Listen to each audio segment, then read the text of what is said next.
La tentation qu'a vécue Jésus a été très insidieuse. Jésus n'en a triomphé que de justesse. On peut l'induire du cri de désespoir qu'avec le psalmiste, il a laissé échapper à ses lèvres. Mon Dieu, pourquoi m'as-tu abandonné? Jésus éprouve soudain l'absurdité de sa mort et de l'incompréhensible absence de son Père. La tentation est ici de désespoir. Les soldats n'ont pas compris ce cri. Ils ont cru qu'il appelait Élie. Bien peu auront soupçonné ce qui se passait alors en lui. Marie était au pied de la croix, ainsi que Saint Jean, le disciple qu'il aimait. Cependant, il n'invoquait pas Élie. Il demandait à son propre Père pourquoi il le laissait seul.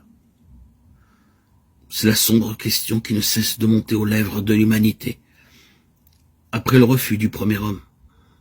À travers la voix de Jésus, c'était le désespoir d'Adam qui prenait la parole.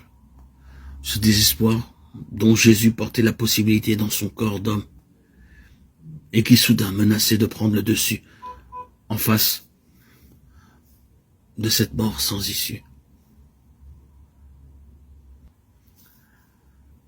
Jésus allait-il vraiment douter de l'amour de son Père?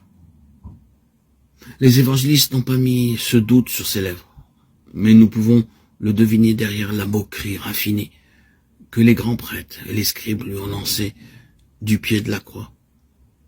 Il met sa confiance en Dieu, que Dieu le délivre maintenant s'il se complaît en lui.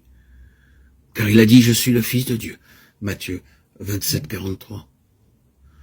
Cet outrage-là fut le plus blessant.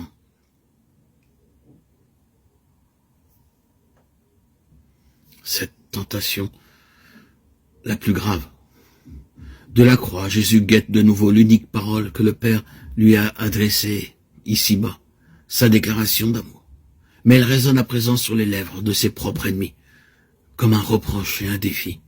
Et pourtant, le Père le sauvera, car Jésus croit, contre toute espérance humaine, que le Père, malgré tout, l'aime. Non sans la mort ni en échappant à la mort, mais à travers la mort, pour une vie nouvelle. Voilà ce que la souffrance et la mort doivent lui apprendre. Que le Père l'aime jusque dans la mort, pour la vie éternelle.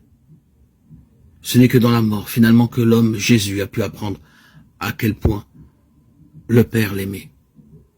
En cette épreuve sans mesure, au bord d'un tel désespoir, la prière de Jésus a pu prononcer le oui à la volonté du Père. Là seulement il a pu obéir, mais en mourant. Père, en tes mains, je remets mon esprit. Luc 23, 46. Psaume 31, 6.